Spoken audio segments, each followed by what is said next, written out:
Just shout out the most radical idea that you can come up with for college football. Just think of it and then shout it out. Say it out loud. The most radical idea that you can have in college football. And it would be a pretty good chance. There is a pretty good chance that some college football leader is talking about it. Holy smokes. We are live. We are live. Welcome to College Football's Peek Around the Corner with your host, Greg Pflugar. We cover everything in college football because we love everything in college football. And if you do us well, please subscribe to our channel. Smash the like button if you like our content. Share the video with your family and friends. Do not forget to ring the notification bell. If you want to support this independent national college football's rebel outpost with a donation, help us keep the lights on and grow the channel, just hit that $sign where you make your comment, and I will get you super chat as quick as I possibly can. Welcome everybody into the studio that sits on the corner, the very corner of Keith Jackson Parkway and Kurt Gowdy Avenue. Do not be afraid. Do not be afraid to become a legend with your comments and with your phone calls. Japan 2, Netherlands 2. Great match that just concluded. Now it's going to be Ecuador. The little general has a very good friend that is Ecuadorian. So the little general is going to be rooting for Ecuador here in about 15 minutes from now. I don't remember who they're playing. Welcome on in, everybody. Appreciate you coming on in. It's Sunday, June 14th. June 14th.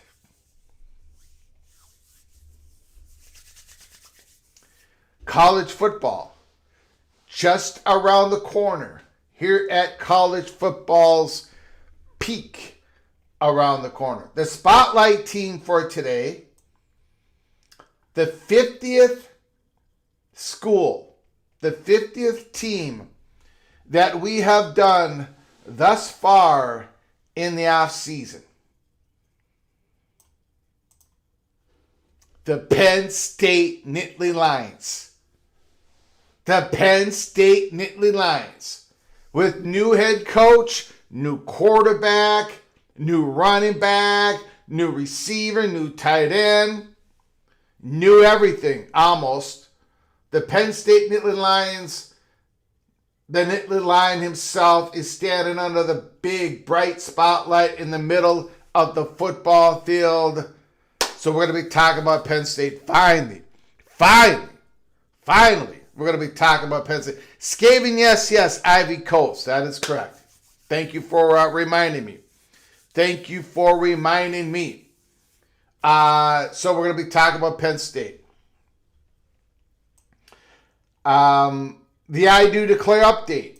We had one update from Dave B. Sorsby enters the NFL supplemental draft by June 22nd, 2026.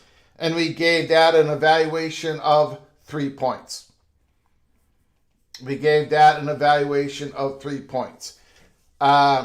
Shakedown. Why even attend class anymore? I would tell you, if a Golden Gopher football player does not go to class and sit in the first couple of rows, it's not good enough to go to class.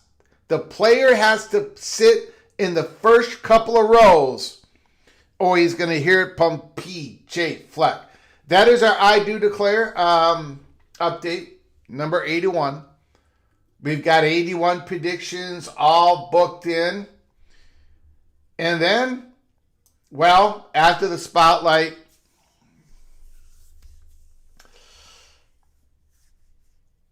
I don't know. I don't know, guys.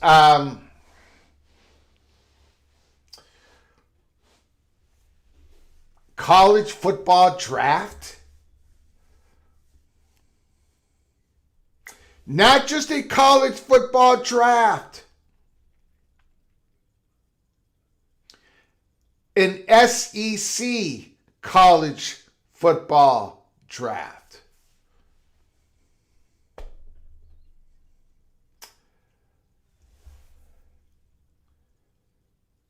An SEC only competition, SEC only playing with SEC, SEC only playoffs, SEC only national champion, SEC cap, SEC college football draft. Presented to you by Chick-fil-A in 2032.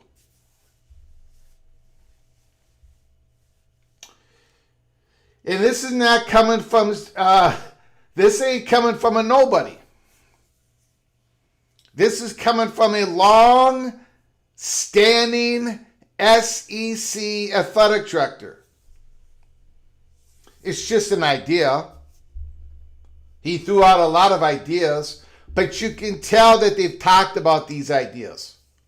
He would not be saying this in public. Look, Scott Strickland, the athletic director from Florida, has been around since November of 2016. 2016. And he's been talking in public. He talked at Destin, Florida. He said, He said, I don't want to get draconian here. He's been talking about a collective bargaining. Donde Plowman, the leader of Tennessee, collective bargaining. The athletic director, collective bargaining. Oklahoma's leaders, the athletic director and the president, collective bargaining. I mean, it sounds like if the SEC actually pulls the trigger on this silo, they're not looking at the cautious thing here. They're not looking at the conservative silo. They're looking at the 1969 Woodstock. I mean, they're talking Woodstock silo here. The hair is flowing.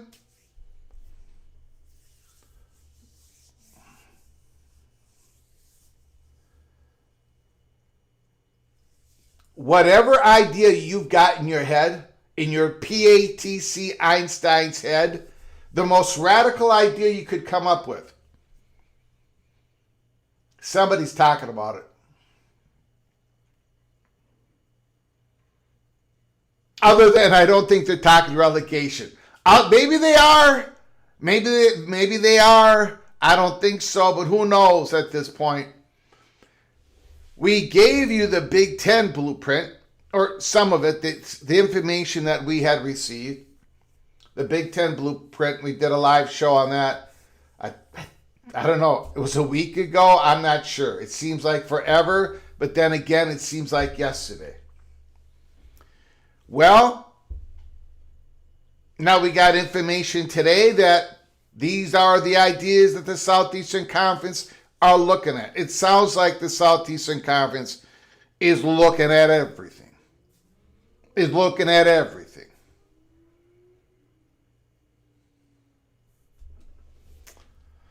Day B, I will be in first or last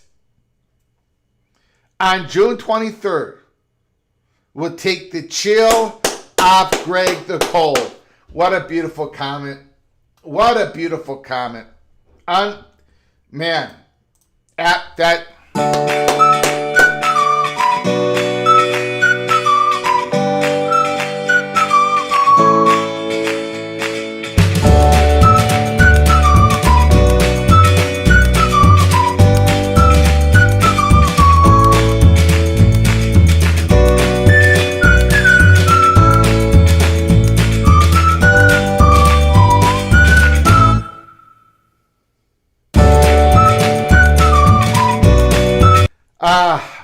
That is beautiful.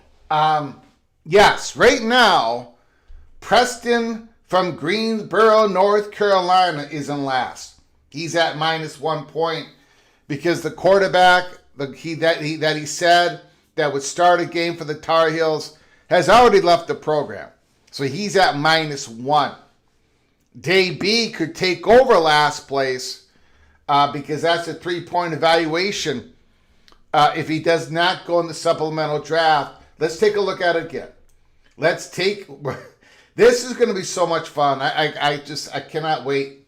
Sorsby enters the NFL supplemental draft. So yeah, Day B could take a commanding lead. A commanding lead by June 22nd. Yeah, okay. It's going to be a blast. All right, so we got a big show tonight.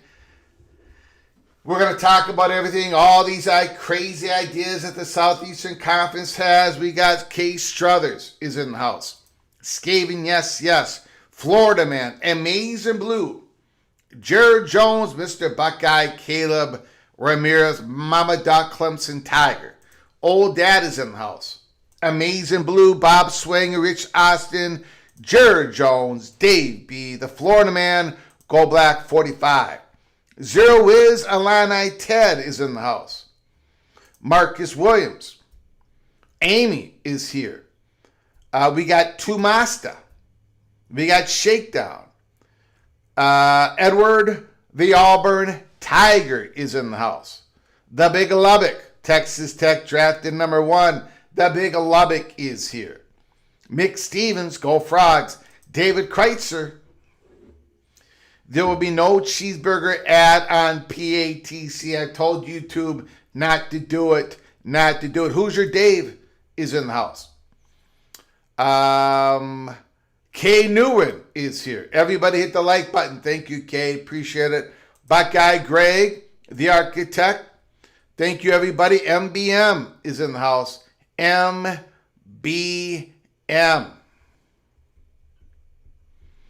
Greg the Cooler would definitely make his presence felt. If not, I'm not part of the I Do Declare. That is a contest for you all. For you to give us the peek around the corner. For you to give your bold prediction. Somebody, one of you Einsteins is going to become the world champion. I Do Declare college football world champion. One of you, at least one of you, is going to finish dead last.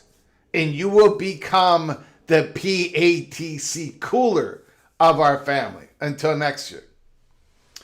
Tom Debate. Boston is amazing tonight. 5,000 Scottish fans marching over to Fenway Park with the bagpipes. Scotland and Haiti. Scotland came out with the victory, but they're going to have to play better. They're going to have to play better. But then again, Scotland has not been in the World Cup in 25 years. Haiti had not been in the World Cup in 50 years. So I think they're all going to be. I think they're going to be celebrating no matter what happens, no matter what. Well, that's terrible, Buckeye Greg. I'm going to have to get a hold of YouTube. Going to have to get. I hope that BYU and Notre Dame will play each other in the Super League. There ain't going to be no Super League unless Georgia Bulldogs and the Buckeyes agree to form some type of Super League, 16-team, 20-team Super League. But there ain't going to be no 40-team Super League. There ain't going to be no 48-team Super League. It just can't happen because you're not going to be able to get the antitrust exemption. You're not going to get the protections you need. There ain't going to be no Super League. I don't believe. I do not believe. Mama Duck says, I hope Clemson will be part of a Super League. I would love to know what Super League you guys think is going to form. Let me know in the comment section or with your phone calls. Rich Austin, I've got a lot. Rich Austin says, Greg, you have sung some amazing renditions on PATC, but I think yesterday was your very best yet. Rich Austin, I know you're trying to butter me up so I can say something positive about Utah Utes. If you are being sincere, thank you very much. But man, I have received a lot of complaints about my singing yesterday. I was going to lead off the show with an apology to all of you for all the pain that I inflicted on all of you yesterday. I've been thinking about it. If that is the best that I can do, if that's all I can muster up in my old age, a cappella, Tom Petty and the Heartbreakers, I'm thinking that maybe, just maybe, that I should think about doing more of them. Doing more of them, baby. Let's go. Let's go. I was absolutely brilliant. Absolutely brilliant. You all know I was, so come on. We are going to be doing more PATC renditions as the weeks and months. I've done Country Roads a few times already. I've already done it. Thank you, Kay. I appreciate it. I think I was absolutely magnificent. Mohr Simmons is in the house. Thanks for coming on in. On par with Fred Flintstone. I resemble that remark. Movie Time Blues, not even Greg the Cooler can stop World Cup fever. Well, the good thing, it's Greg the Greg the Gold. It is the year of Greg the GOAT.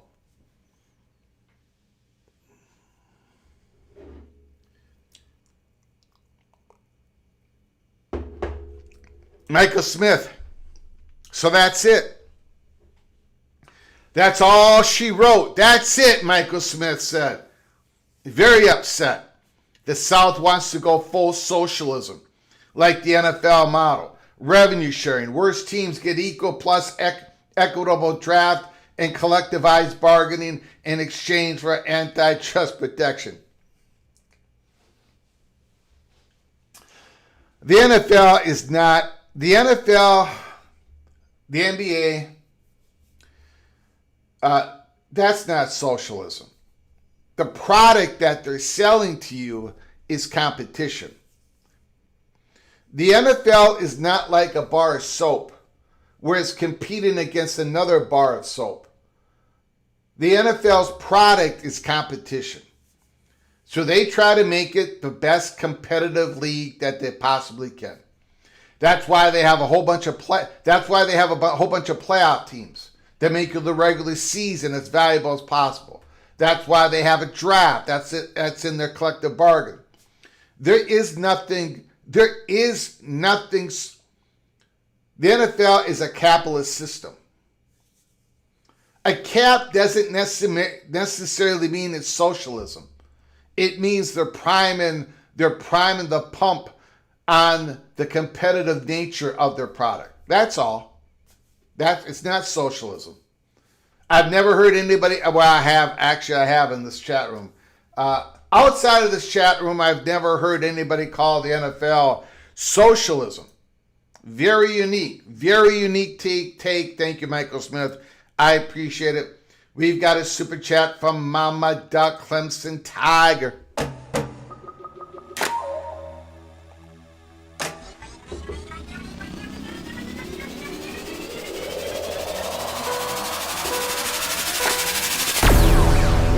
Greg the GOAT becomes commissioner of college football.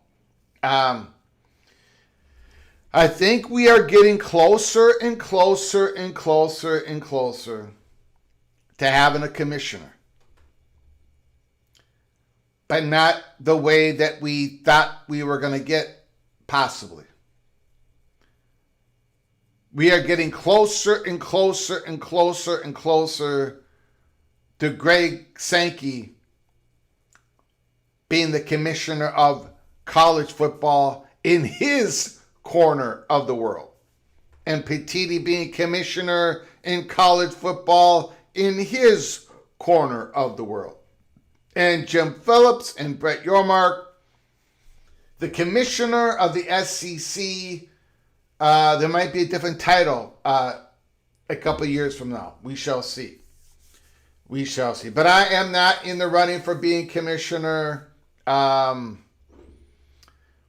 If drafted, I will not run. I will not serve. And plus, I would not be a party to any party that would want me to be a party of. I would not want to be a member of an organization, and that organization would actually want me to be a member of that organization. I would not trust that organization if that organization wanted to be a part of that organization, especially the leader of that organization. The only title that I have is the re-elected mayor of Louisville City and the host of college football's Peek Around the Corner. Thank you, Mama Duck Clemson Tiger. Thank you for the $2 holler. We got Evil Badger. We've got Evil Badger. Super chat.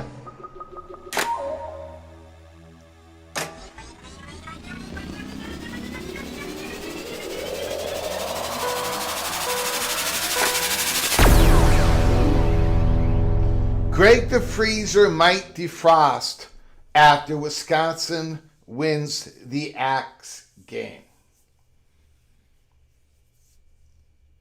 I'd rather have the Gophers win the Axe and I freeze in hell than the Wisconsin Badgers winning the Axe and I remain with you people out here at Peek Around the Corner.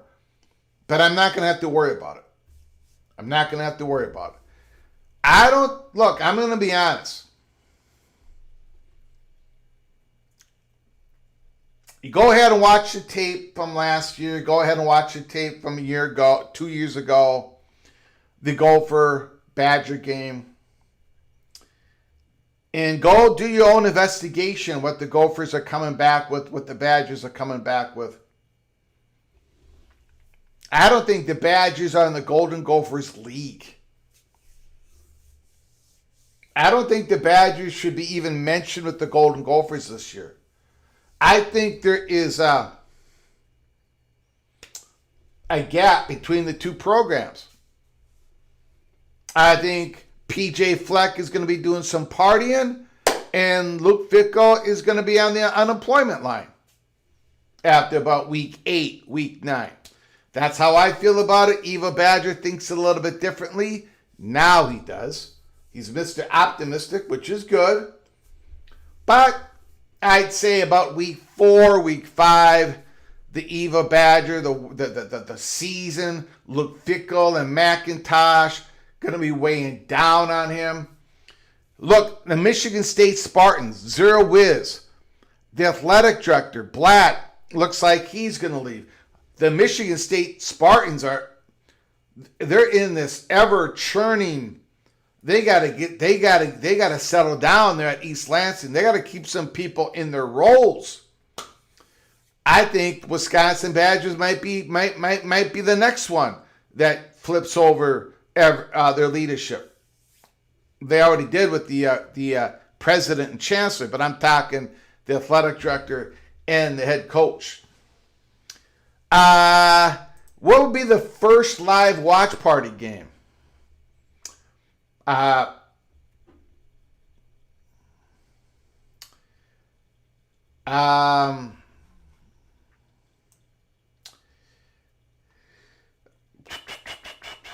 want it to be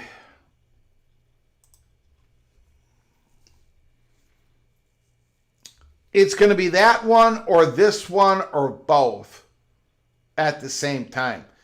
I think they kick off at the same time, right? Or am I wrong on that? I really want to see C.J. Bailey in North Carolina State against Virginia. That is the game I am most interested in. Of course, I'm interested in North Carolina, TCU.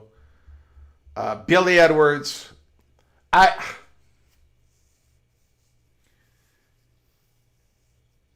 don't know. I think it's going to probably be both of these. I think they kick off at the same time. Or maybe they've completely changed the kickoff time of North Carolina. I don't know. I really don't. The Virginia, North Carolina State, maybe they've changed the kickoff time. I don't know. One of those two games.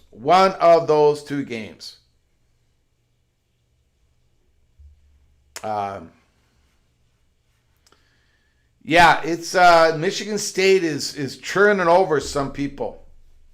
Hopefully they can settle down, get some people in there.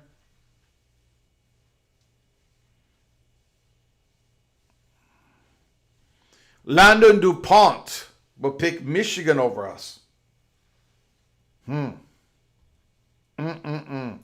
76 days until Coach Norvell's farewell tour. 76 days to kickoff of his last year at Florida State. That's what old dad believes. Mama Duck says sounds like a pity party. Sometimes it is until there are times that I can bring up some fake self-bravado. But no, most of the time it's a pity party. All right, guys and gals, let's get to it. I want to thank Mama Duck and Eva Badger for your generosity starting us off. Thank you very much. I appreciate it. Penn State Nittany Lions. Yep. Before we talk about what the heck is going on in Southeastern country, college football draft, I don't. How would that even work? I have a few ideas. We'll talk about it. But first, our 50th team, Penn State Nittany Lions, under the spotlight. The 50th team, UCF was number 49 in our Spotlight series. Miami was number 1, USC 2, Boston College 3. We started April 13th. We've gone through the month of April. We've gone through the month of May. And now we're percolating along in June, the middle of June, our 50th team, the Penn State Nittany Lions. Now, of course, as you all know, Penn State Nittany Lions, James Franklin, no longer the head coach. Matt Campbell is now the head coach. And year one for Matt Campbell at Penn State looks a lot like the Iowa State Cyclones, right? Starting with quarterback Rocco Beck. Last year for Iowa State, the quarterback for Iowa State under Matt Campbell, now going to be QB1, the quarterback at Penn State. 2,500 yards, almost 2,600 yards passing. 16 touchdowns, 9 interceptions, 60.6 completion percentage, 134.8 quarterback rating. Good quarterback. Good quarterback. He is. He's a good quarterback. Is he a great quarterback?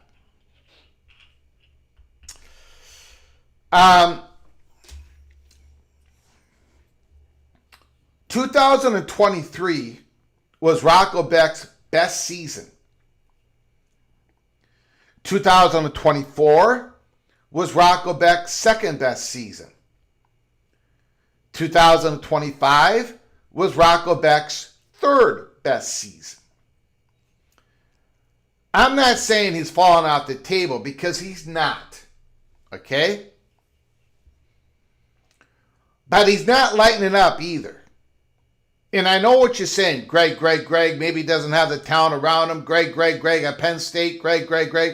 Well, this year, I don't know.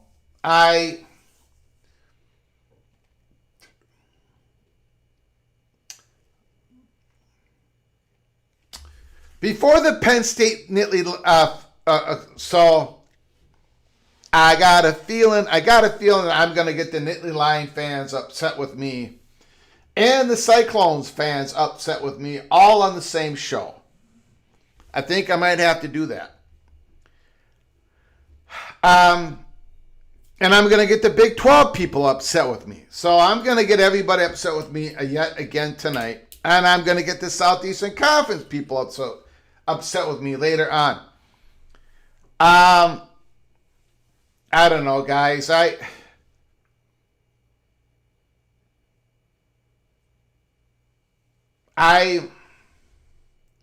He's a good quarterback. He's a good quarterback. He's going to have to be better. He's going to have to be better in the Big Ten, though. As good as the Big 12 football is, and I love Big 12 football, it is good football. I watch it all the time. The defense is going to be a little bit better in the Big Ten. It just is, overall. And I don't know if his offensive weapons are... They're basically this Iowa State Cyclones. Not bad, pretty good. I don't know, guys. Penn State has one thing going for them that is huge. Other than Matt Campbell's a good coach, and he's going to bring some juice with him and all that stuff. We'll talk about the one ace up the Nittany Lion sleeve this season. We'll talk about that in a little bit. Rocco Beck's a good quarterback. But he's been, his best year was in 2023. Is he going to light it up this year? You all think he's going to light it up this year? I don't think he's going to light it up this year. Bob Swanger, Nittany Lion family member, PATC. Matt Campbell has to pick up his recruiting or he's going to be in trouble quickly. Yeah, I mean, I get it. Penn State fans, you guys have got an incredible standard, well-deserved standard when it comes to recruiting. Look, for those who... I think Penn State's going to have a pretty good year this year. We're going to go through it here. But I also think there is a greater chance that they slide a little bit more than I have them. I don't have them sliding. Let's just go through it. I'm going to explain at the end of this. There is definitely a double-edged sword when it comes to Penn State this year. Carson Hansen, transfer from Iowa State. 952 yards rushing, 5.1 average per rush, 6 rushing touchdowns, 19 receptions, 134 yards receiving, 7.1 average per reception. Good, tough-nosed running back, had a very good 2024, even had a better 2025. Rocco Beck's going to have a familiar guy in the back. You know, everything's going to be familiar with these guys, right? Which is good. Matt Campbell, Rocco Beck, Carson Hansen. So far, so good. Chase Sowell, who came from East Carolina. He was a Pirate a few years ago. Went to Iowa State, had a decent season. 32 receptions, 500 yards receiving, 15.6 average per reception, two receiving touchdowns. Now, Bob Swanger, when you says the schedule sucks, what do you mean by that? Before I talk about the schedule, Bob Swanger, what do you mean when you say the schedule sucks? Sucks as a fan going to the football games. What do you mean by that? Let me know, Bob. Let me know. The other Gygax, thanks for coming on in, Daniel. I appreciate it. Rocco's dad was a Mountaineer, and in the Mountaineers Hall of Fame, let's not mention the score of the game that he was inducted. Okay, we will not. Maybe it was that Pittsburgh. Anyways, it's easy. Yeah, that's why it's a double-edged sword. I'm going to talk about it. Penn State's schedule is an absolute dream for Matt Campbell. Absolute dream scenario. We're going to go through it in a moment. Now, here is a big weapon from guess where? Iowa State. Benjamin Brahmer. Yes, he's a great tight end. I've watched enough Cyclone games. 37 receptions, 446 yards receiving, 12.1 average per reception, 6 receiving touchdowns. So you got Benjamin, you got Chase, you got Carson, all back with Rocco Beck. Again, and I don't mean to rip on the Big 12, but the Big 10's defense going to be a little bit better, even with the schedule that the Penn State Nittany Lions are going to be playing in 2026. The defense, this man is coming back after an injury last year. He only played 4 games. 4 games. But he had 13 solo tackles, 24 combination, 4.5 tackle for losses, 2 sacks. He was going to have another brilliant season just like he had in 2024. But he's coming back. Tony Rojas, Penn State leader, linebacker. All right. We got a Penn State Lion player coming back. I did not put an Iowa State transfer in here. Rojas, Brahmer, Sowell, Carson Hansen, Rocco Beck. What about the schedule? Look at the schedule.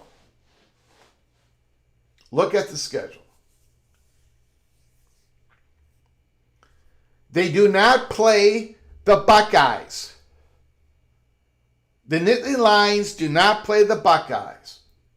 The Nittany Lions do not play the Oregon Ducks. The Nittany Lions do not play the Indiana Hoosiers. They don't even play the Iowa Hawkeyes. They play Michigan. They play Washington. They play Minnesota. They also play Wisconsin, Northwestern, Maryland, and Rutgers and Purdue. Holy smokes. I just wish I loved the roster a little bit more, because I got to be honest with you. It's okay. It's okay. But that schedule has me at Penn State number 6. Remember, I did this. This is my way too early predictions for the Big Ten. And everybody was surprised that I had Penn State at number 6. And I said at the time, look at their schedule. Look at their schedule. Look at their schedule. My gosh, they don't play the Buckeyes, number 1 team. Oregon, number 2 team. Indiana, number 3 team. They have USC at home. They go on the road against Michigan. And they play Minnesota. And they play Washington. So, now again, Matt Campbell knows these guys. These guys know Matt Campbell. Maybe, and they're good. These guys are good. Penn State could just rattle off a whole bunch of wins. Penn State could go 10-2, 11-1, and make the playoffs. The schedule is conducive for this. This is a beautiful schedule for Matt Campbell to have in year 1 at Penn State. I just wish that Rocco Beck's best season at Iowa State was last year, not 3 years ago. Hanson's a good running back. He's not the running backs that Penn State just had. They lost some defense. It's a double-edged sword with Penn State. I think they're gonna have a good season. Look, now I might get, okay, so this is where I'm gonna bring in, Mohr is in the chat room. Mohr, he's gonna yell at me. I'm gonna say something here that Bob Swanger, Mohr, everyone's gonna yell at me. Go ahead, light me up. Light me up. Light me up. I'm going to say something here. I don't normally do this. Well, I guess I do. I'm going to give you some Golden Gopher propaganda right here. Okay? I like Golden Gophers roster better than Penn State.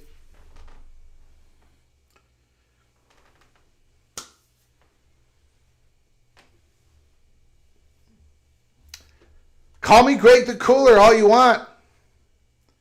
Call me Greg the Cooler all you want. I think Mohn's going to call and he's going to say, Greg, maybe you need to step down as the host of college football. You peek around the corner. But I think that Penn State game, Minnesota, that's November 14th. I think that might be a pivot. I think that's going to be a pivotal. I think that's going to be a pivotal game for my Golden Gophers.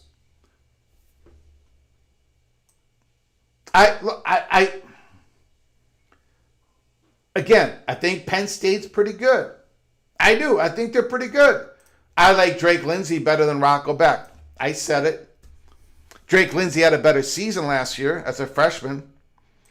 I think Hanson's very good. I think he's probably going to struggle a little bit more in Big 12. I like Darius Taylor. Darius Taylor's healthy. He's going to be phenomenal. I like our wide receivers over at Penn State. This year I do. I like Penn State's tight end better. Way better. And our defense is going to be okay along with Penn State. That's what I'm trying to, I've got Penn State at number 7 in the Big Ten. And I'm going to keep them there. But at the end of the day, let me know how wrong I got it. At the end of the day, I don't think Penn State is a playoff team. And I don't think Michigan is. And I got Michigan. I got everybody up tonight. I get everybody upset with me. By the end of the night, everyone, I think the Big Ten, if I'm looking at this, I think there's a lot of worry in Ann Arbor. Maize and Blue, I'm just, the scuttlebutt on Bryce Underwood is not good. Okay? The scuttlebutt on the Iowa Hawkeyes quarterbacks is not good. All right? Illinois lost so much last year. I think the USC Trojans are sitting in the catbird seat. I think the Trojans, I've declared this. I've already guaranteed this months ago. Everywhere I look at this, I think the Trojans, along with the Hoosiers, the Duck, and the Buckeyes, make the playoffs. I think the Big Ten is really easy to predict this year. Yes, Greg the Cooler is saying that the Big Ten, I think, is extremely easy to predict this year. That Michigan-Minnesota game, Penn State-Minnesota game, Washington-Minnesota game, and watch for UCLA. I ain't saying, but I'm saying we talked about the UCLA Bruins schedule, and we talk about the surprising talent that Bob Chesney already has on that team. The UCLA Bruins might take a big jump. I'm talking big jump. I'm talking big jump.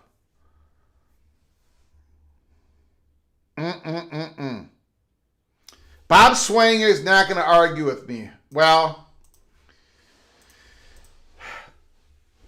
again, it's not like Penn State's going to be good. They got Matt Campbell, good quarterback. They're going to be good. In this schedule, they can make a big run. I could be looking like Greg the Cooler once again. I don't think that's possible. I do not think that it's possible. But it could happen. We've got Moen After Dark, $5 holler. I know he's going to say something nice about me.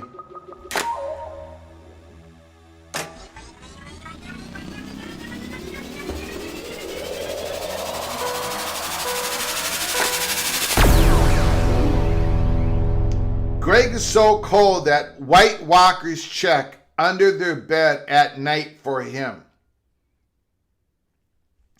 Greg is so cold that White Walkers check under the bed at night for him.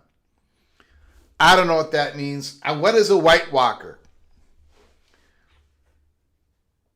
I have no idea. I'm sorry, Moen. Somebody explain to me what that means.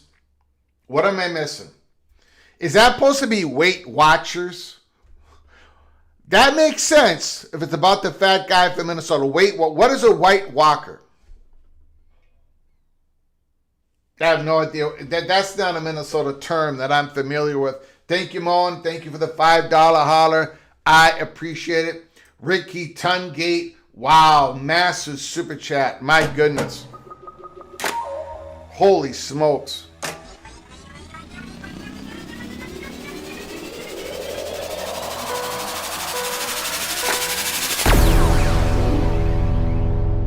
Holy smokes.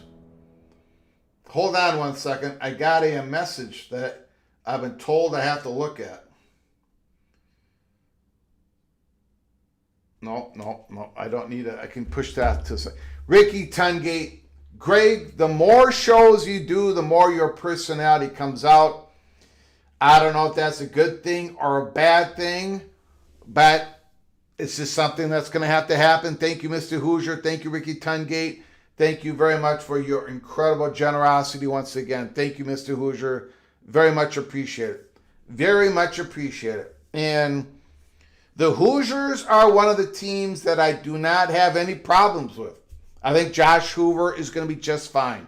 Even if he throws a few more interceptions than Mendoza, Fernando Mendoza, I think everything's going to be fine at Indiana. Thank you for the $50 holler. My goodness, Ricky. Thank you very much, sir. Appreciate it. Wow.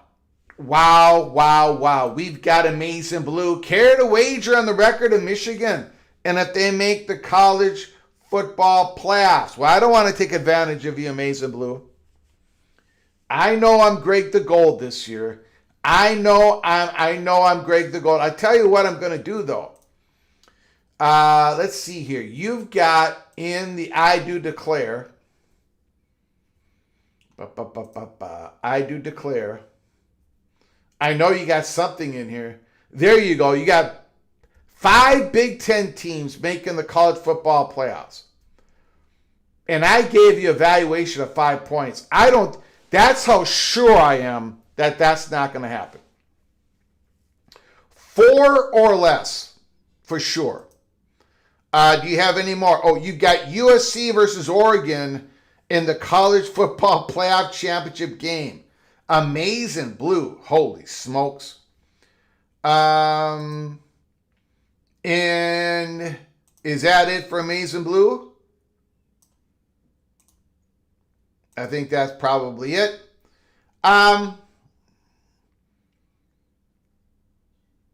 If you want to do, I tell you what I'm going to do.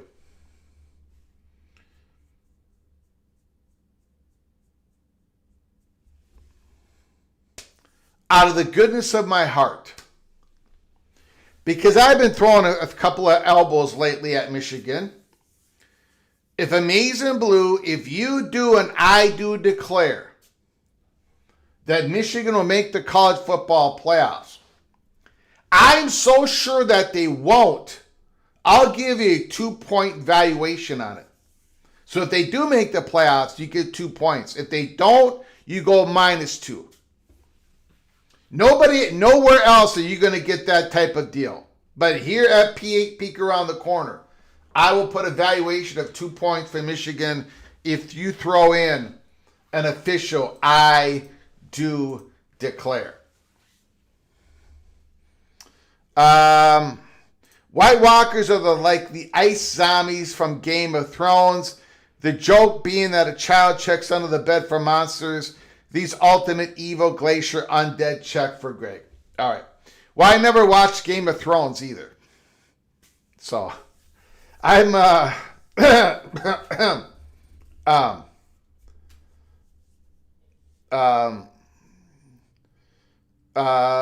in the future, I will make sure to cap the pop culture references to no later than 1986. Thank you very much. Thank you very much. Appreciate it. Amazing Blue. He's officially has done it. He has done it, ladies and gentlemen.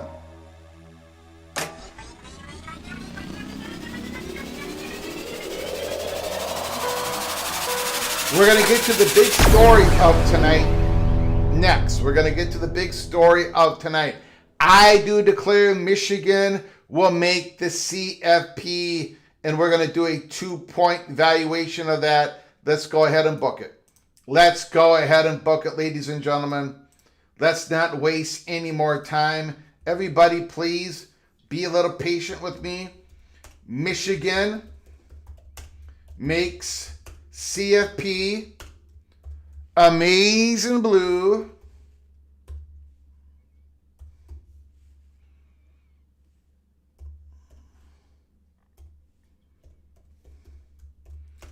Two-point valuation. There it is, ladies and gentlemen. There it is. Now, and since Mohr is watching this program, Mohr, if you guys, if the College Football Mafia show had an I Do Declare competition, do you know who would win that? because you guys would not be able to join it because you guys are the hosts. Do you know who would win that I Do Declare World Championship College Football Mafia show? You're looking at them. That's why you don't do an I Do Declare World Championship at College Football Mafia, because you know I will embarrass the rest of the family members at College Football Playoff Mafia. Anyways, let's get to the big story. Let's get to the big story. Thank you, Amazing Blue. Thank you so very much for your generosity. Very much appreciated, sir. Thank you very much. If you're confident Michigan won't make the college football playoff, then your evaluation needs to be higher.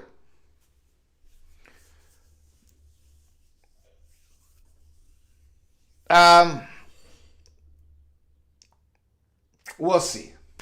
We'll see. That's all I can say.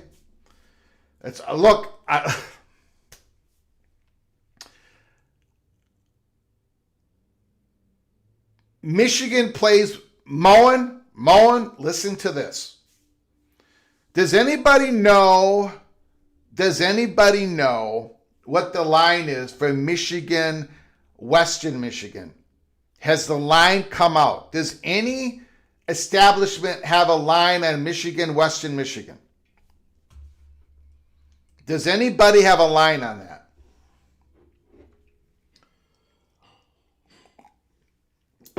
Let me know in the chat room, because I'm gonna take Western Michigan to cover.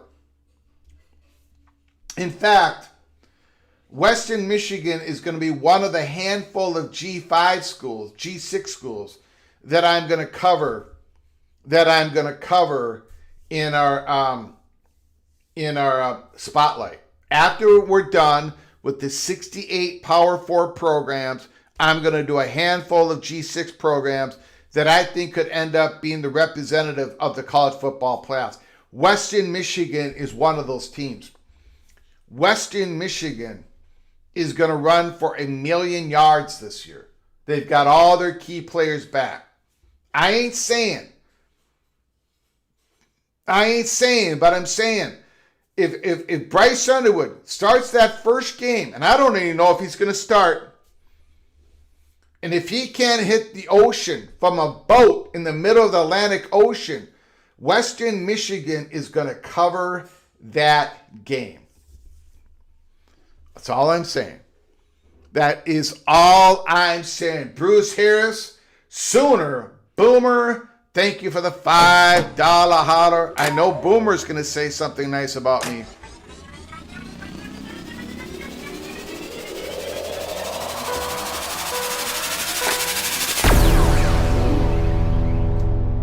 Greg is so cold that when he walks down the street, everyone screams out that winter is coming. Then they build a 1,000-mile wall to keep him out. Wow. Holy smokes. My goodness. Rare Pentha, what the heck is that? Thank you,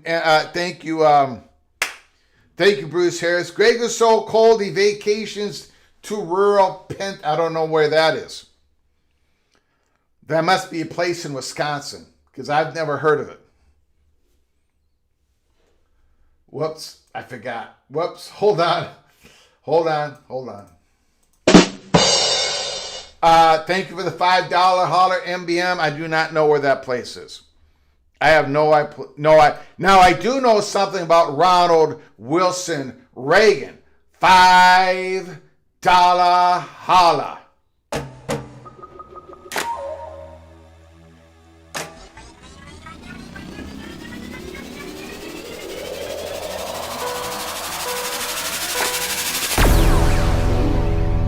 Greg is so cold that President Reagan signed on an executive order blocking his participation in Hands Cross America. No!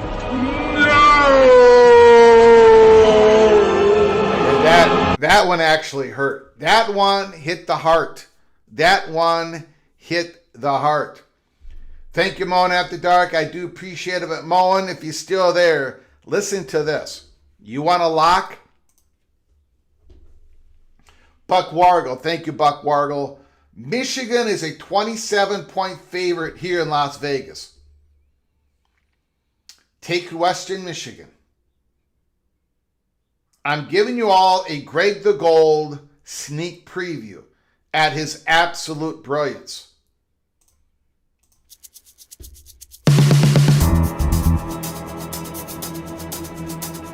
Western Michigan, take the 27 points.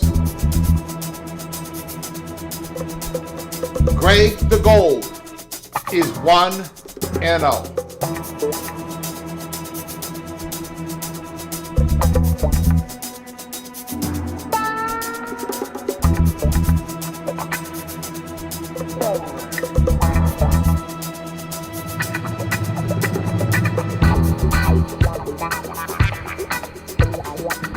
Run,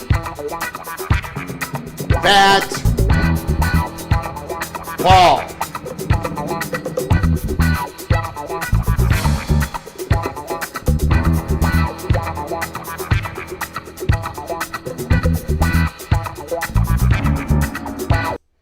Okay, alrighty, ladies and gentlemen, let's get to the big story of the day. Thank you, Buck Wargo, for that information. Greg the Gold, take Western Michigan. Take a look at this story. Coming out today. I'm going to go through just a small, quick article. I'm going to give you my thoughts on it. And I want to hear your crazy thoughts on it because I can't believe we're even talking about this. Florida athletic director, long-time athletic director. Long-time athletic director since November 1st, 2016 for the Florida Gators. Outlines a possible SEC breakaway from the NCAA. This article was published today. Florida Gators on 3. Gainesville, Florida. The possibility of the SEC breakaway from the NCAA made waves in Miramar Beach, Florida last month during the league's annual spring meetings, leading the conversation with Florida's biggest conference rival. After Georgia President Jerry Moorhead told On3 that he was ready to vote on creating an SEC mechanism and SEC rules if federal legislation doesn't regulate college athletics, Georgia coach Kirby Smart took it even a step further. I've been a huge advocate that if we can't find rules that everybody plays by, then we should play our own. I'm not afraid of that, Smart said. I'm not afraid to break away and say that our conference is strong enough to go out and play. The SEC has grown frustrated with the NCAA's inability to enforce eligibility, tampering, and NIL rules since the House settlement. The SEC is also the only Power 4 conference against expanding the college football playoff from 12 to 24 teams. A group of U.S. senators have introduced the Protect College Sports Act, a bipartisan bill to establish federal NIL regulation, NCAA antitrust exemptions for eligibility and transfer rules, scholarship protections, and television media rights and revenue. CBS reports that SEC Commissioner Greg Sankey wants changes to the language. We talked about that on our last night's live show. Language changes the language of the Protect College Sports Act to prevent more lawsuits. Florida Athletic Director Scott Strickland and other administrators aren't holding their breath on congressional action. The only way you solve this, if there is a federal bill that really works, and that's kind of hoping lightning strikes and creates Noah's Ark. Strickland said. So obviously, the athletic director of Florida is saying it ain't happening. A federal bill that really works ain't a happening. Strickland goes on to say, but the courts have said repeatedly that conferences cannot collude to create overarching restrictions, but individual conferences can create their own rules and their own restrictions. So let's go down that path. 10-year athletic director of the Florida Gators is agreeing with the president of Georgia and others. And he's saying it in public. This was published today.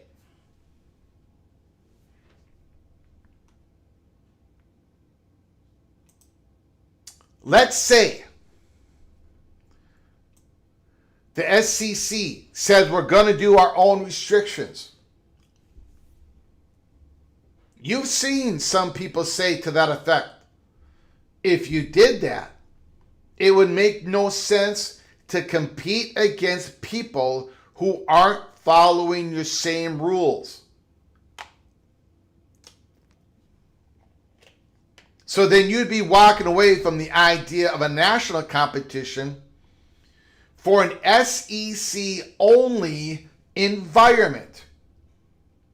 And then maybe you can put some restrictions.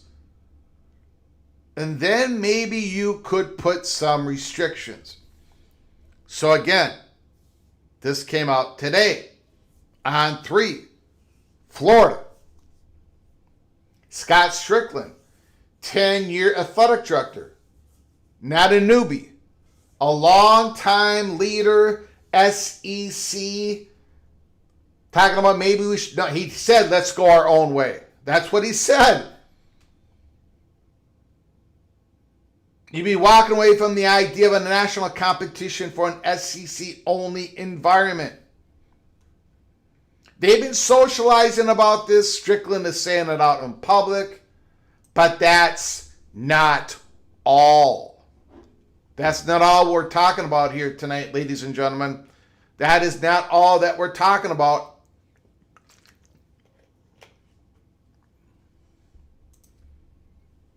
What would an SEC breakaway from the NCAA look like? Imagine the 2020 season when the league played a conference-only schedule due to COVID, but extended in the postseason. Instead of a Southeastern Conference title game, you would have an SEC playoff to determine the champion.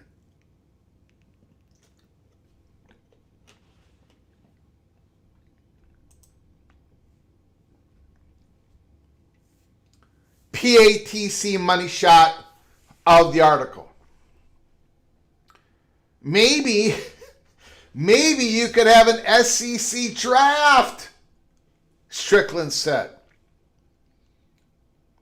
Maybe you could have a salary cap. Maybe you could put enforcement in because you're only placing 16 schools that are all bound by the same universe. So you don't have to worry about, well, if we limit ourselves to this, what's Texas Tech going to spend? Or Ohio State going to spend? Now, again, I think Florida would have to worry about that. I think the SEC would have to worry about that.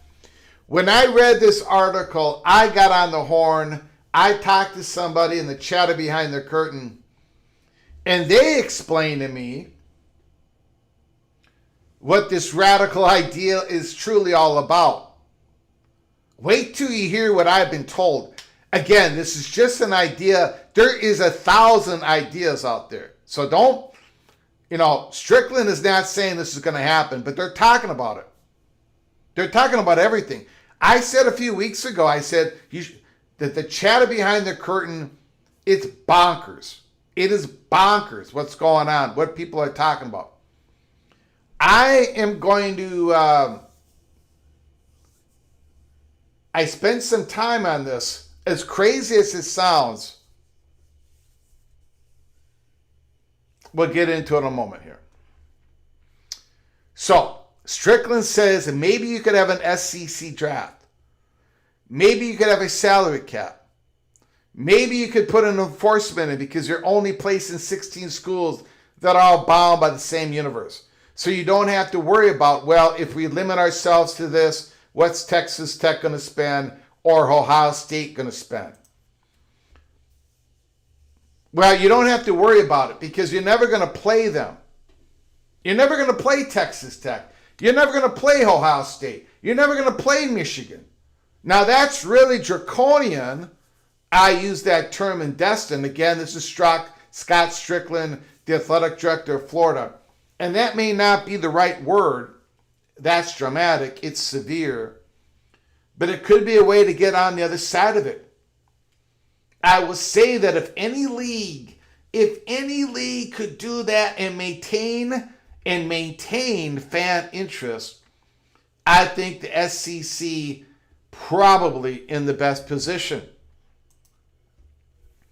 With the college football playoff contract running to 2031-32, the SEC won't be able to explore an alternative postseason option for the next 6 years. And that is what we keep hearing.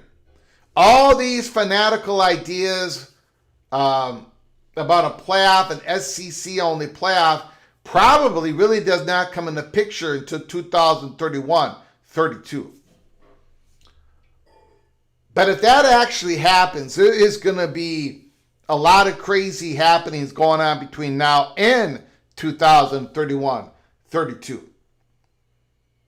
Back to the article. But if it ever splits from the NCAA, both Smart and Strickland thinks the league can survive on its own. Ladies and gentlemen, this is the prevailing thought in the Southeastern Conference. They think that this can work. The example, just like the Premier League soccer. Our league probably has enough appeal and market strength that we could survive. We may be the only league that could do it, Strickland told The Athletic.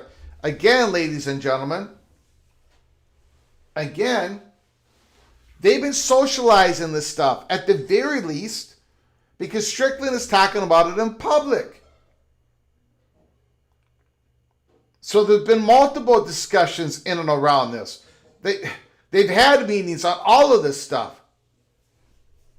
Doesn't mean they're going to do half of it or any of it, but they're talking about it. Back to the article. The most popular sports league in the world is the Premier League soccer, and it is basically in one country. And that country is half the size of land territory and half the population of the 12 states where the SEC is. Yet it has TV contracts from Asia to America. And likewise, I think our conference, even though we're regional, we have a national appeal. And we've talked about it at Peek Around the Corner. The money purchase, the chatter behind the curtain, all of our sources are saying that the Big Ten, the SEC, and the Big 12 and the ACC. But this is about the Southeastern Conference. Southeastern Conference is looking at markets outside of the United States that they're going to mature over the next 10 years. They believe this. And finally, in the article, that was the end of the article. Excuse me. There it is, ladies and gentlemen. There it is.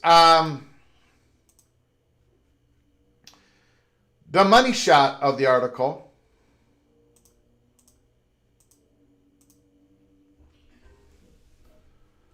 Maybe you could have an SEC draft, Strickland said. Maybe you could have a salary cap. Maybe you could put enforcement in because you're only placing 16 schools that are all bound by the same universe. so you don't have to worry about it. Well, if we limit ourselves in this, what's Texas Tech going to spend or Ohio State going to spend? Let me talk about this for a moment, because I had a bunch of questions. I'm like, I get it. You know, you go in your own silo. Forget about the playoffs, because the Southeastern Conference probably can't have an SEC only playoffs until 2031. I say probably because this world is crazy. Who knows, right? But for now, we're going to say that the Southeastern Conference probably can't have an SEC only playoff until 2031. But this other stuff, who knows? Like, so I asked the question. I got on the phone and I said, okay, I get it. I get why the Big Ten, the SEC, the Big 12, the ACC, but we're talking about the Southeastern Conference here. I understand why they want a salary cap. I get it. They want cost certainty.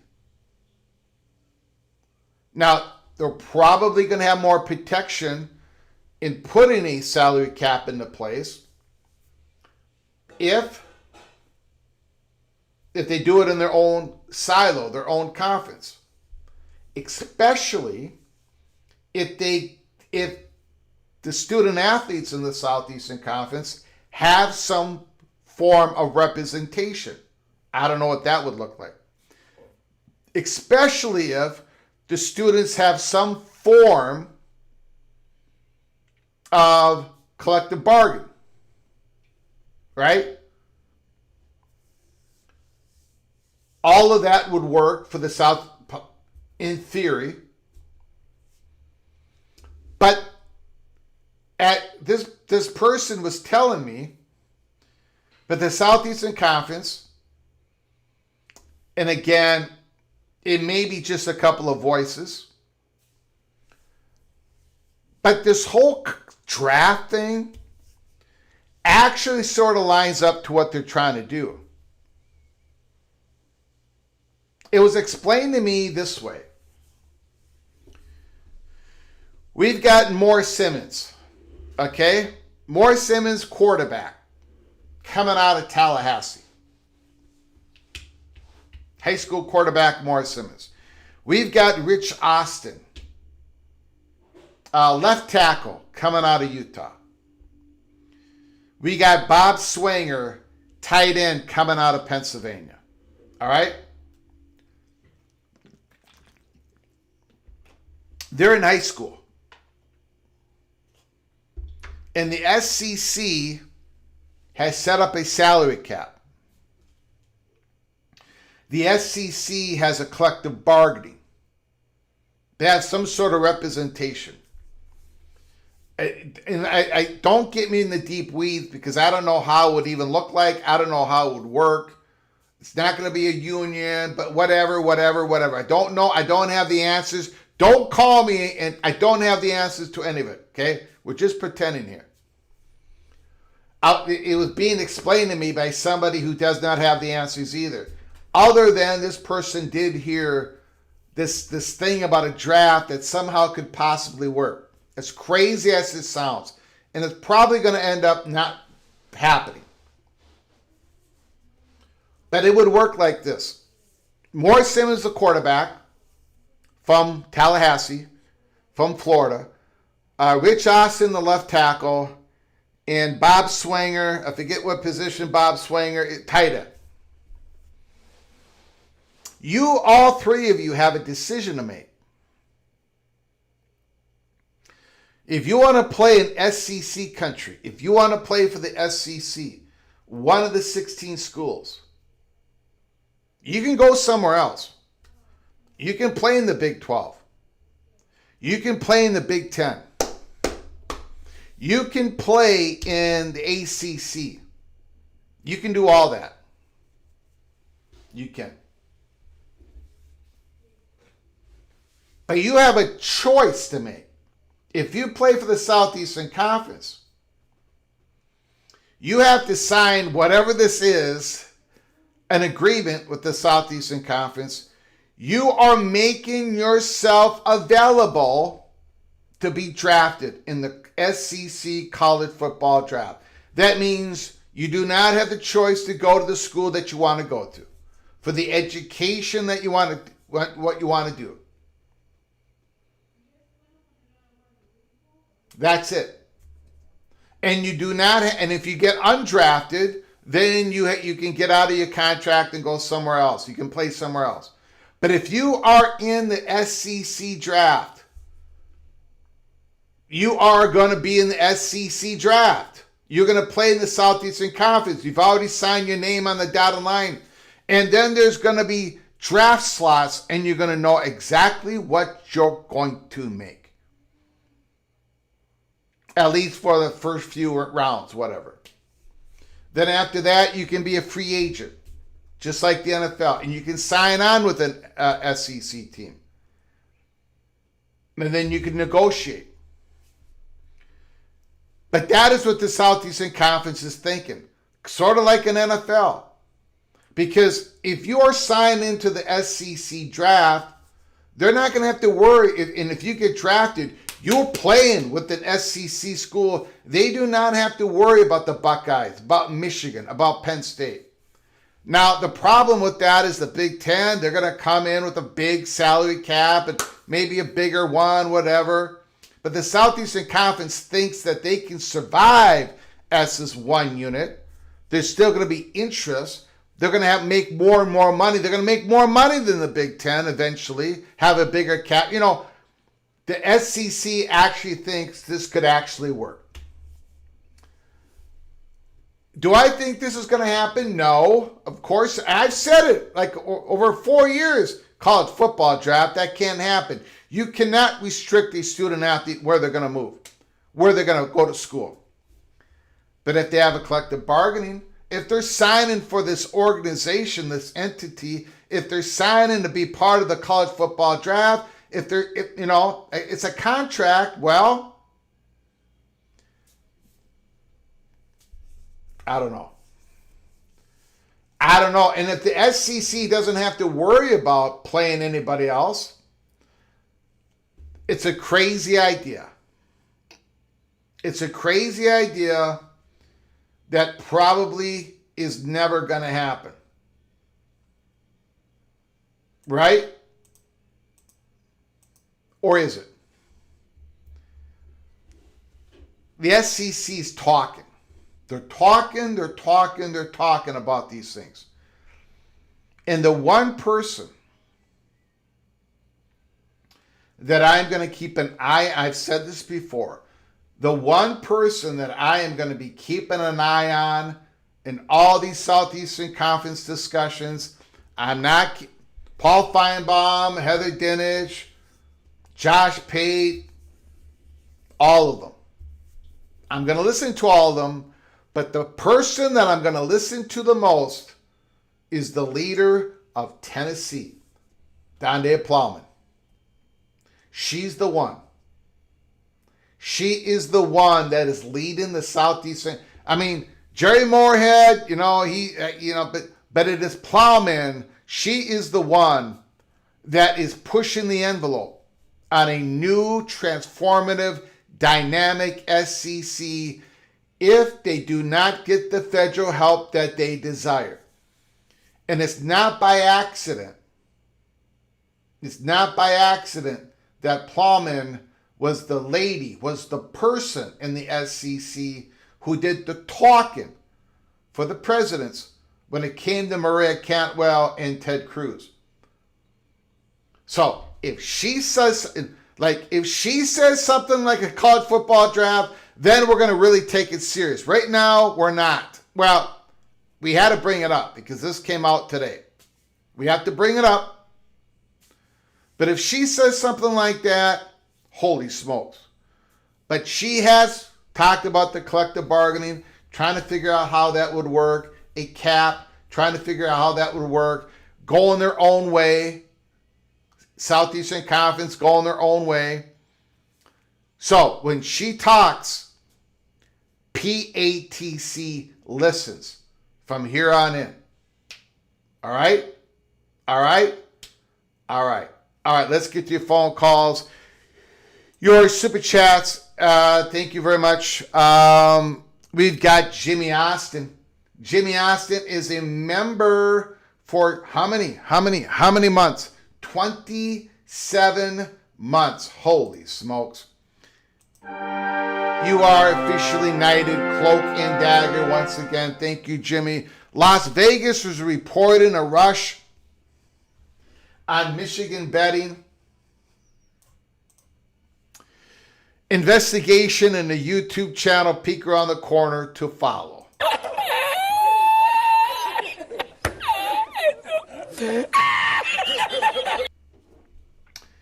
Jimmy, Moen, and the rest of you, deep down in your gut, deep down in your soul, you're a little nervous. You are a little nervous because everybody is nervous about the great unknown. We're going to head into a world in which is no longer Greg the Cooler, but Greg the Gold. So you don't know how to respond.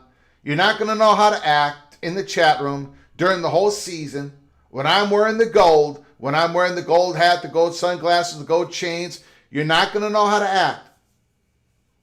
Our relationship might change. Who knows?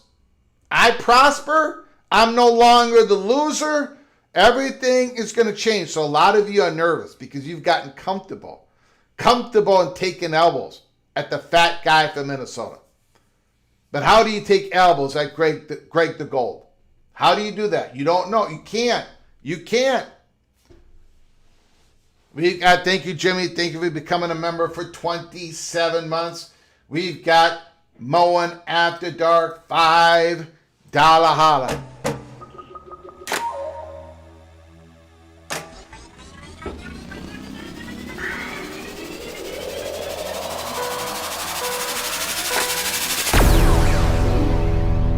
Greg the Gold picture looks post-apocalyptic. Probably because if Greg ever goes over 500, it fulfills an ancient Sumerian prophecy dooming us all. The reason why it is great, the reason why the picture it is the way it is because I've got the gold and it's so hot you cannot contain me. I shatter the rest of you. I burn you all down to the ground. And then you're going to raise up again next year. I probably will have the same picture, but there's going to be flowers, there's going to be bunnies, there's going to be unicorns in the picture around my orb. There's a lot of news, there's a lot of stuff in the news about orbs, right? Plasma orbs, possibly being non-human intelligence. That's the orb that you got to keep an eye on right there. Right there. That is why everything is burned down, because I am going to be so hot. So hot. Thank you so much for the $5 holla, Moen. I appreciate it. Cranky Tiger, $5 holla. And then we'll get to your phone calls.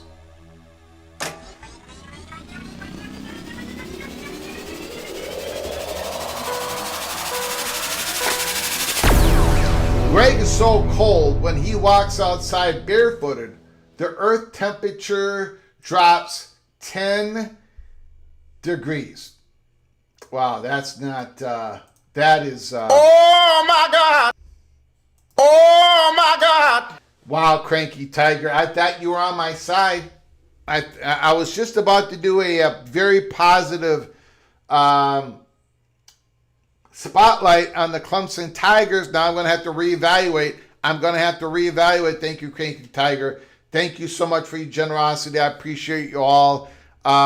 Let's get to your phone calls. Let's get to your phone call, ladies and gentlemen. The phones are going to work tonight. 763-260-1333,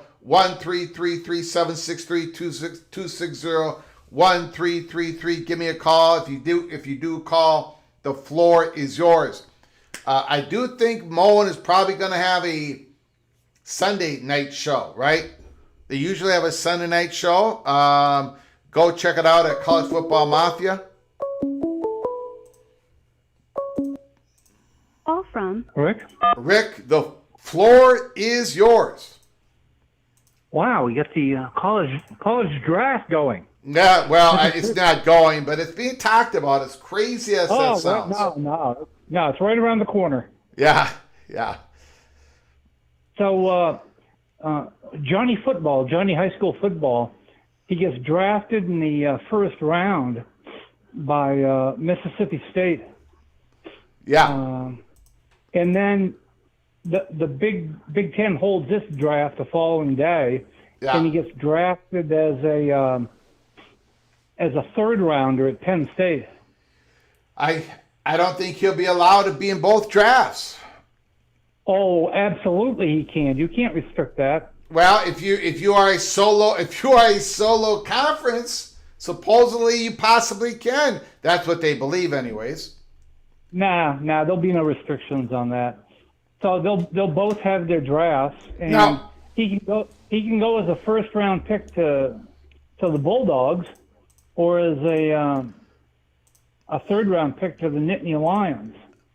And of course, the money would be better at Mississippi State, but the football might be a little bit better for pro purposes if he took that third round to Happy Valley. Now, I'm gonna step away from the college football draft thing because I think although I had to talk about it today because a 10-year athletic director talked about it, so we talked about it. But take that off the table for just now because I don't want that to cloud this up. There's going to be restrictions on these student athletes in these silo conferences. There'll be restrictions after they sign, not before they sign. I got it. I got what you're saying. Yep. Okay. Fair enough. Does that make sense? Yep. Think of it as the NFL and the Canadian League or the USFL. Who are you signing with? You know, they could both have their draft. You take your pick. But obviously, they're going to do what's best for them. But as far as restricting their opportunities, that's not going to happen. Nobody's going to put up with that crap. That's what this is all about, if you haven't caught on. It's about restricting individual players' ability to make the most of themselves. Yeah, maybe they would be in both. Yeah, okay. All right, thanks. Interesting. Hello. Rick, I did not hang up on you, Rick. I did not hang up on you. I don't know what happened there. Hopefully it's not the phones. 763-260-1333. I did not hang up on Rick. So hopefully Rick understands that. But I did not do that.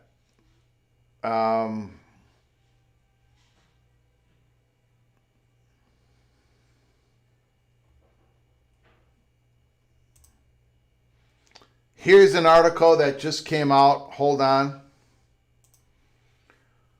An article just came out. I just want to go through it real quick here. I'm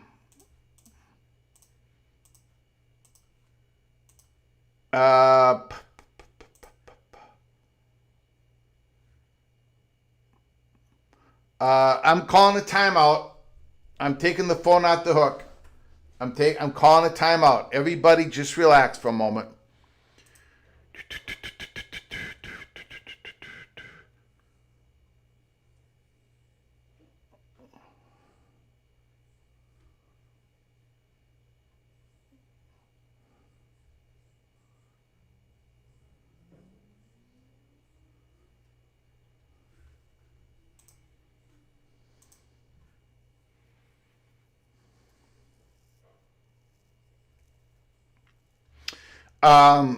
Pat Forte comes out with an article. The Brendan Sorsby saga collides with Congress and a defining week for college sports. Yeah, I think that is correct. This week we've had a lot of big moments here at Peek Around the Corner, and I'm glad. I'm so very humbled that you would all join us in following all this stuff that's going on in our favorite sport, college football. This week though might be the biggest one of them all. Big 12 leaders weigh potential sanctions against Texas Tech. Lawmakers in Washington are debating legislation that could reshape NCAA power.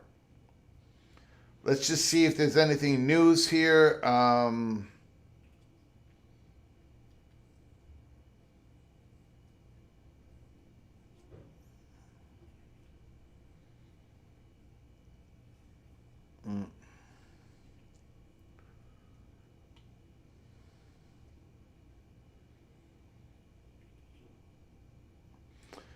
So, SEC Commissioner Greg Sankey distributed a letter last week to the league's presidents and chancellors with his feedback on the bill, identifying what he sees as the strength and problem areas.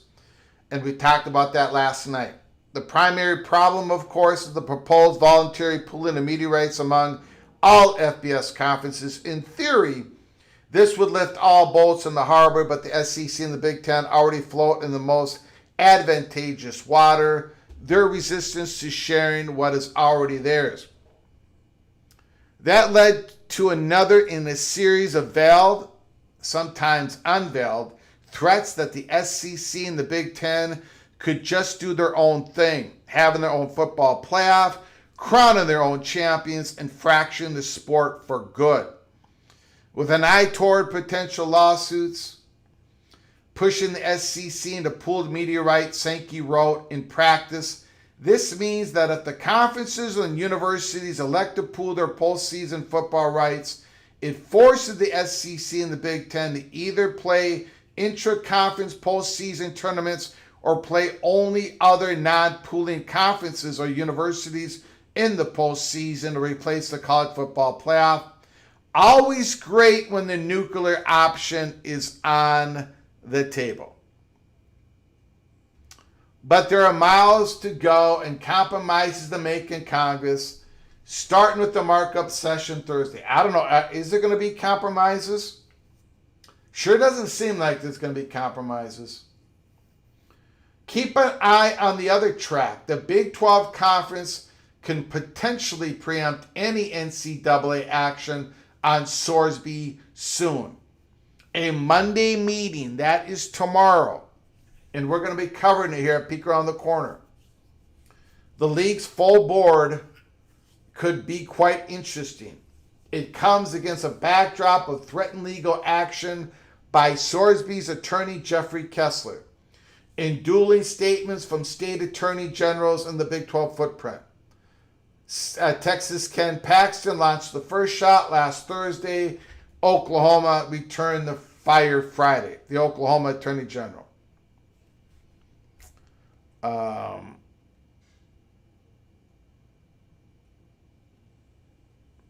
In reality, the Big 12 doesn't have to rush to a decision after serving a frankly pathetic 2-game suspension handed down by the judge.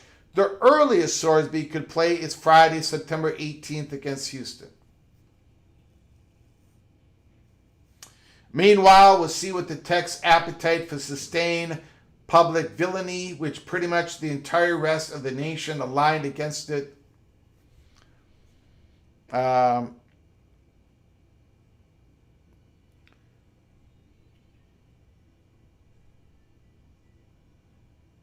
Nothing really new here.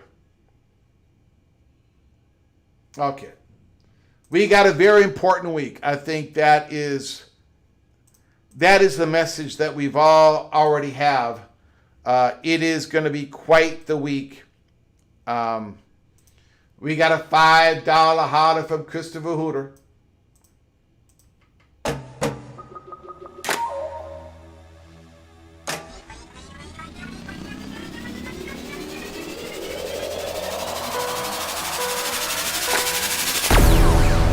The SEC putting all of this out there, even a hypothetical draft, didn't see that coming. That's a real shot across the bow to Congress and the rest of college football. Maybe that's what this is. Maybe this was a strategic, logical shot that Strickland took, to put some more pressure somehow on Congress to try to compromise. I don't know. Maybe not. Maybe Strickland is just talking. Maybe look. I have a theory. It may not be right, but I have a theory that the SEC is doing a lot of talking. Thank you, Christopher Hooter. Thank you very much. And the Big Ten is doing a lot of talking. And they have written a lot of things on back of napkins. And they have written a lot of things on the chalkboard. And they've got a bunch of charts. And they've been gaming this thing out because they have spent some time on this now. It doesn't mean they're going to do any of it. But they're putting all the options on the table. Remember, Sankey said, we're going to have the options. I want all the options. And then we're going to present it to all the presidents. This is one of those. A crazy one, but it's one of those. And I think they've been socializing so much on all this stuff that it's almost natural now for Scott Strickland to say something like this. It sounds crazy to me. It probably sounds crazy to you all. But if you're talking about it, if you've had 3 or 4 meetings on all these options, and you talk with each other, not just in the meetings, but after the meetings, on the phone, going over the options, it becomes natural to talk about it in the open. I think that's what's going on. Not they're anywhere closer to doing any of these things, but it's being socialized.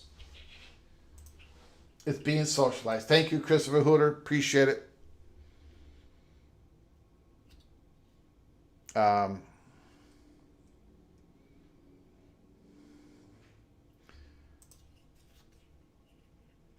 Hypothetical speculation on a system that doesn't exist seems like an exercise in imaginative dreaming. The only one with a nuclear option is the federal government. They can outlaw college tackle football outright. Michael Smith, woo! Coming in strong for the government tonight.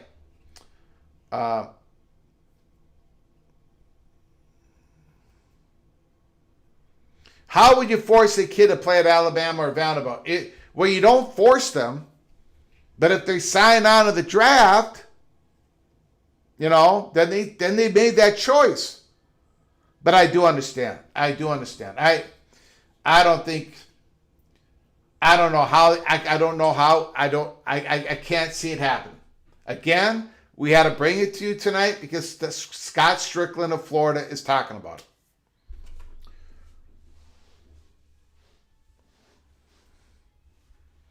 The kid works his butt off to play for his beloved Florida Gators, but the SEC steps in and says, no, you're going to play for Kentucky. Yeah, I don't get it either. I don't get it either. I do want to thank everybody for joining us tonight. We're going to lock it up here. We've been on the air for an hour and 43 minutes. The little general and I, we're going to watch the Ecuador game, the second half of that game. I want to thank Mama Doug, Clemson Tiger, Evil Badger, Mohr After Dark, Ricky Tungate, Amazing Blue, Bruce Harris, MBM, Mohr After Dark again, Jimmy Austin, Mohr After Dark, Cranky Tiger, Christopher Hooter for your incredible generosity. I want to thank Rick for the phone call. I did not hang up on Rick. I had no phone problems, but we've run out of time. We're going to be coming back tomorrow, Monday. The Big 12 has meetings Monday. So, look, keep your head on a swivel. Buckle up and brace for impact. Make sure you subscribe to our channel and ring that notification bell. We could come on in the morning We could come out in the morning and tomorrow night. Easy. This is going to be an unbelievably incredible, important week in college football. And we're going to deliver it all to you here at College Football Peek Around the Corner, an independent national rebel outpost of college football.